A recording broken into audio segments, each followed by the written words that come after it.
जय Bhim sir. जय भीम जय भीम. नाव सांगा sir आपलं. मी sir Bandu Ajabrao Wankhale, Amravati जिल्ह्यामध्ये तालुका अंजनगाव सुरजी कडे माझं गाव आहे. घोगरडा छोटस गाव आहे. बर. तर तुम्ही इथं भीमा कोरेगावला कधी आले? सर मी आज सकाळी 7ला इथं टच झालो हा. आणि अ, सर्व बर. आज सगळं कशा म्हणजे तुम्हाला काय इथं यावं वाटलं भीमा कोरेगावला? जो आपल्या पूर्वजांनी जो या ठिकाणी एक इतिहास घडवला त्याची एक आठवण म्हणून या दिनानिमित्त जसे डॉक्टर बाबासाहेब आंबेडकर या ठिकाणी येत होते आणि त्यांनी सर्व जनतेला सांगितलं की हे आपल्या सर्व लोकांनी हा एक इतिहास घडवला आणि हे एक इतिहासाची आठवण म्हणून या दिनानिमित्त सर्वत्र या ठिकाणी येत आहे याचा मला अभिमान वाटतो. कारण की बर. तर आपण आपला काय म्हणजे पेशा काय, आपण काय करता? सर माझं समाजशास्त्रामध्ये MA होईल अमरावती विद्यापीठामध्ये. बर. 2004चा विद्यार्थी असून समाजशास्त्रामध्ये MA केलं आणि आपल्या समाजाचं संपूर्ण अध्ययन करून मी एक पुस्तक लिहिलं, दलित समाजावर अन्याय अत्याचार का, या स्वरूपाचं पुस्तकाची विक्री ही दुकानावर माझ्या चालूच राहील. आणि समाजावर घडलेले अन्याय अत्याचार आपल्या सोबत का होतात आणि किती पंतप्रधान या देशाचे आपल्या समाजात झाले हे सुद्धा तुम्ही तपासून पहा. बर.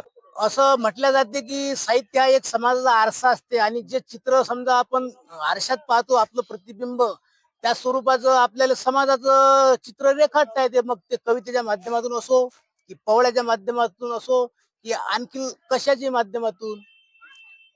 असं मला अगोदर एक शेर सांगतो मी. हो सांगा. आसमान के तारे कोई भी माँ का लाल गिन नहीं सकता, आसमान के तारे कोई भी माँ का लाल गिन नहीं सकता, और बाबा साहब आंबेडकर सरीका कोई भी माँ का लाल काम कर नहीं सकता, काम कर नहीं सकता. धन्यवाद सर. अजून काही कविता वगैरे आपण सांगणार प्रेक्षकांना आपल्या? हे बघा माझ्या बौद्ध बांधवांनो तथा भगिनींनो, हे हे मी बंडू अजाबराव वानखळे लिखित दलित समाजावर अन्याय अत्याचार का या स्वरूपाचं हे एक पुस्तक मी लिहिलं. आपल्या समाजावर कुठल्या प्रकारचे अन्याय व तसे अत्याचार होतात यामध्ये सर्व नमूद केलेलं आहे. जसं राजकीय शोषण या विषयात मांडलेलं आहे, म्हणजे आपल्या समाजाचं कोणते घटक कोणती परिस्थिती आपल्या समाजाचं शोषण करते. त्यामध्ये आर्थिक शोषण, राजकीय शोषण, त्याच्यानंतर एक प्रकारचं धार्मिक शोषण, त्याच्यानंतर मानसिक शोषण, त्याच्यानंतर लैंगिक शोषण, त्याच्यानंतर कशा स्वरूपाचं आमच्या समाजाला एक प्रकारचं शोषण केलं जाते. समस्त विषयाची माहिती अगदी संपूर्णपणे या पुस्तकात मांडलेली आहे. तरी मी वाचकांना एक नम्र विनंती करतो की सदर पुस्तक हे भीमा कोरेगाव या ठिकाणी विक्रीसाठी आलेलं आहे. या पुस्तकाचं नाव काय आहे सांगा? या पुस्तकाचं नाव आहे दलित समाजावर अन्याय अत्याचार का. बर. आणि याची किंमत 200 रुपये आहे. या स्वरूपाची याच्या पाठीमागे प्रार्थना दिलेली आहे. समाजावर होत असलेल्या अन्यायाला वाचा फोडण्यासाठी व तसेच साहित्य एक समाजाचा आरसा असते आणि हुबेहूब जसेच तसं जसं समाजाला बोलल्या जाते, टोकून बोलल्या जाते, या सर्वाचा सर्व या ठिकाणी अभ्यास करून मी हे पुस्तक अगदी आपल्या भीमा कोरेगावला विक्रीसाठी उपलब्ध केलेलं आहे. तरी हे तुम्ही जरूर वाचा आणि या क्रांतिकारी विचाराला समोर न्या, कारण हे घरोघरी जाईल हे पुस्तक अशी आशा करतो. कारण आपल्या समाजात होत असलेल्या अन्यायाला कुठेतरी कोण जबाबदार आहे हे या ठिकाणाहून मला सांगायचं आहे. बरं वानखळे भाऊ, मला सांगा, आता हे पुस्तक भीमा कोरेगावला इथं स्टॉलवर उपलब्ध आहे, तर हे कार्यक्रम जेव्हा जो 1 तारखेपर्यंत मिळेल किंवा 2 तारखेपर्यंत मिळेल, आणि नंतर जर हे आपल्याला पुस्तक घ्यायचं असलं तर कुठं मिळेल? सर माझ्या गावाला मी मुक्काम बंडू अजाबराव वानखळे, मुक्काम घोगरडा, पोस्ट सातेगाव, तालुका अंजनगाव सुरजी, जिल्हा अमरावती. माझा मोबाईल नंबर 8805101975. या विषयावर तुम्ही जर मला एक कॉल केला किंवा पत्र जरी पाठवलं तरी मी तुमच्या घरपोच सेवेमध्ये हजर आहो. नक्की तुम्ही या विषयाकडे पुढा करत आहे का? हो पोळा करत आहे. बर. कुठून आली? अकोल्यावरून. अकोल्यावरून. काय नाव तुझं? माया निखाडे. नाव तुझं? माया. माया निखाडे. हा. बर. काय शिक्षण काय तुझं, काय म्हणजे सध्या काय शिक्षण करतो? माझं M.Com कम्प्लीट झालेलं. कम्प्लीट झालेलं. बर. मग इथं भीमा कोरेगावला तू अकोल्यावरून सिंदखेडवरून आलेली आहे. हो. तर दीदी मला सांग, तुला इथं भीमा कोरेगावला याच्या आधी कधी आलेली आहेस का? नाही, बरं, पहिल्या वेळेस आली. पहिल्या वेळेस झाली. तर भीमा कोरेगावला तुला असं भीमा कोरेगावला यावं असं का वाटलं? कारण की इथं 1818 साली 500 महारांनी 25,000 पेशव्यांना खात्मा केला होता. खात्मा केला, त्यासाठी आणि त्याला विजय मानवंदना मिळवला. देण्यासाठी हं. इथं आलेले आहे बरं. विजय स्तंभाला. त्यांना आपल्या पूर्वजांनी जे 1818 साली युद्ध केलेलं होतं, लढाई झाली आणि त्या लढाईमध्ये आपला जो आर्थिक माग असलेलो होतो, सामाजिक दृष्ट्या माग असलेलो होतो, आपल्या समाजाच्या गळ्यामध्ये मडकं आणि कमरेला जो झाडू होता, हा. या लढाईच्या विजयामुळे तेव्हापासून तो गेला आणि आपले जे पूर्वज आपण आणि आपल्या येणाऱ्या पिढ्या आता स्वाभिमानानं जगणार आहोत. हो. म्हणून त्याचं एक ऋणी म्हणून त्यांचं आपण मानवंदना देण्यासाठी तू आलेली आहेस असं तुला सांगायचं आहे. हो, हो. बरं, ठीक आहे. दादा जय भीम. जय भीम जय भीम. कुठून आले तुम्ही? आम्ही आलो अकोल्यावरून साहेब. अकोल्यावरून. गाव कुठलं? गाव दापुरा मजलापूर आपातापा घुसू रोडवर आहे. बरं, नाव सांगा तुमचं. बळीराम गोपाळ डोंगरे. बरं, कोण कोण आलं इथं? मी माझ्यासोबत अंदाजे कमसे कम 38 जण आहेत सर. बर, दरवर्षी येता का भाऊ आपण? दरवर्षी येतो सर मी. बर, हो म्हणजे पूर्ण आपला हा ग्रुप घेऊन येतात तुम्ही? हो, ग्रुप. बर, तर आपण काय करता दादा? व्यवसाय काय आपला? मी असे शेतीचे काम करतो. बर, शेतीचे काम करता. हो. बर, तर तुम्ही दरवर्षी इथं येतात, म्हणजे तुम्हाला का दरवर्षी इथं यावं वाटतं? दरवर्षी म्हटलं म्हणजे हे बाबासाहेबांनी या ठिकाणी आपल्याला जे शौर्य दिनाचा जो महत्व सांगितलं किंवा आपल्या समाजासाठी आपल्याला खूप महत्वाचं आहे ते, कारण की आपण तेव्हापासून आपण जागृत झालो आणि या दिवसाला आपण महत्व दिलं पाहिजे. बाबासाहेबांनी आपल्याला जे या शौर्य दिनाचे आपल्याला जे महत्व दिलं आणि सांगितलं, तेव्हापासून 1818 पासून हा दिवस आपल्यासाठी सोन्याचा दिवस आहे. म्हणून या सोन्याच्या दिवसासाठी आपण त्याचं सोनं केलं पाहिजे, म्हणून या ठिकाणी आपण आलोच पाहिजे. जगभरातून सगळे लोक येतात या ठिकाणी. दादा तुझं नाव काय? अशी बलराम डोंगरे. बर, आशिष. अशी बर, कुठून आला तू? मधलापूर दापुरा घोसर आपातापा रोड, तालुका जिल्हा अकोला. अकोला. बरं, तू शाळेत जात असत? हा, बरं, कोणत्या वर्गात आहे? दुसरीत आहे. बरं, तू भीमा कोरेगावला कोणाकोणासोबत आला, म्हणजे कोण कोण आलं तुझ्यासोबत? मम्मी कोणासोबत पप्पा 40 लोक आहोत. बरं, पप्पा मम्मी हा, पप्पा मम्मी आणि 40 लोक हा. सर्व ग्रुप आला. तर दादा तू पहिल्या वेळेस आला का पप्पा सोबत दरवर्षी येतं? दरवर्षी. बरं, दरवर्षी येतं. तर या भीमा कोरेगाव बद्दल पप्पानं मम्मीनं काय सांगितलं तुला? मग काही सांगितलेलं आहे का? बर, हो. काय सांगितलं? इथं लढाई झाली. बरं, लढाई झाली आणि आपल्या पूर्वजांनी इथं लढाई करून विजय मिळवला, तेव्हापासून आपण आत्मसन्मानाचं आपलं जीवन झालं असं सांगितलं. बरं दादा, तुला काही गाणं वगैरे काही येते का? हा, म्हण मग. भीमा मुलं बदलली रे जिंदगी कसं, मग इस्त्रीचे कपडं त्याला अस्कराचा वास, बरीत कुठं न बरीत बुटक अंगावरी नाणं, बरीत कुठं न बरीत बुटक अंगावरी सोनं नाणं, ही पण बाबासाहेबानं दिलं, बाबासाहेब माझ्या बाबासाहेबानं. भीमा कोरेगाव विजयस्तंभाच्या बाजूला जे पेंडॉल लागलेले आहेत, तिथं भीम अनुयायी महिला मंडळ इथं आलेले आहेत. सध्या त्यांचे जेवण खावणं वगैरे झालेले आहेत आणि आराम करत आहेत. तर आपण विचारू कुठून आले. मावशी, कुठून आले तुम्ही? आम्ही अकोल्यावरून. अकोल्यावरून आले. काय नाव काय तुमचं? निर्गुणा रामदास बोधळे. बरं, कधी आले तुम्ही? आम्ही काल आले. भीमा कोरेगावला दरवर्षी येता का तुम्ही? नाही, आजच अंदाज म्हणजे पहिलं वर्ष आहे. पहिलं वर्ष. बरं, काय भीमा कोरेगाव बद्दल काय माहिती आहे तुम्हाला?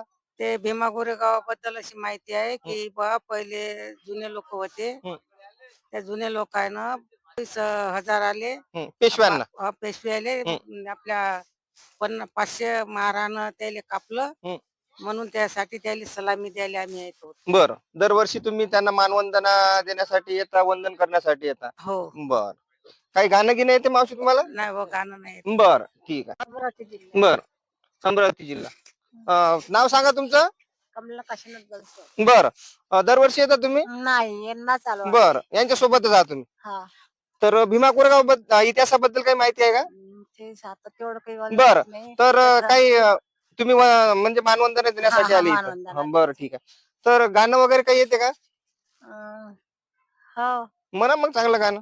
चांगलं नाही येत जसं येईल तसं म्हणा. एक एक कडवं म्हटलं तरी चालते. एक बरं बरं. पिण्या ते बाई त्याला खास म्हणते बघ. महातळाचे पाणी पिण्या महातळाचे पाणी सत्याग्रह केला भीमाने खरा तो मरदानी केली जे की बानी खरा तो मरदानी केली जे की बानी पिण्या महातळाचे पाणी सत्याग्रह केला भीमाने खरा तो मरदानी हवा आणि पाणी बांधले का कोणी असा प्रश्न केला आंबेडकरांनी द्या रे द्या प्रश्नाचे उत्तर कोणी पिण्या महातळाचे पाणी सत्याग्रह केला भीमाने खरा तो मर्दानी केली जगी बा कोणी चांभार कोणी बनाविला जातीया भट्या ब्राह्मणाने बनाविला जातीया भट्या ब्राह्मणाने बळीरामा ऐकून घे सत्यवाने पिण्या महान तळाचे पाणी सत्याग्रह केला भीमाने खरा तो मर्दाने केली जगी बाने खरा तो मर्दाने केली जगी बानी जय भीम अशी लाजून बावरी झाली गय रमा भीमाची नवरी झाली गय रमा भीमाची नवरी झाली गय अशी लाजून बावरी झाली गय रमा भीमाची नवरी झाली गय रमा साहेबाची नवरी झाली गय वलंकराची लाडाची लेक दिसाया देखणी लाखात एक वलंकराची लाडाची लेक दिसाया देखणी लाखात एक सरस भावी अशी ती लेक भीमाला पत्नी शोभे सुरेख जणू चांदणी भुवर आली गय जणू चांदणी भुवर आली गय रमा भीमाची नवरी झाली गय रमा साहेबाची नवरी झाली गय भीमाला पाण्यास जायची चांदला चांदणी साधायची भीमाला पाण्यास जायची चांदला चांदणी साधायची भीमरायाच्या छायात आली गय भीमरायाच्या छायात आली गय रमा भीमाची नवरी झाली गय रमा साहेबाची नवरी झाली गय भीमा ची मुकलीच्या शिरावर संसाराचा आला भरय ची मुकलीच्या शिरावर संसाराचा आला भरय कधी ना केली कुरकुर सांभाळलं प्रेमाने तिनं घरय कधी ना केली कुरकुर सांभाळलं प्रेमाने तिनं घरय भीम किमव्याची न्यारीची आली गय भीम किमयाची न्यारीची आली गय रमा भीमाची नवरी झाली गय रमा साहेबाची नवरी झाली गय भीमाची ती अस्तोरी जणू युगाची कस्तोरी भीमाची ती अस्तोरी जणू युगाची कस्तोरी अमन केल्या अंबरी दंडवरी गंध घरोघरी अमन केल्या अंबरी दंडवरी गंध घरोघरी सरत्यागाच्या सुगत आली गय सरत्यागाच्या सुगत आली गय रमा भीमाची नवरी झाली गय रमा साहेबाची नवरी झाली गय बोलो बाबा साहेबांचा चलो रे चलो भीमा गोरे गाव चलो रे चलो भीमा गोरे गाव चलो जय भीम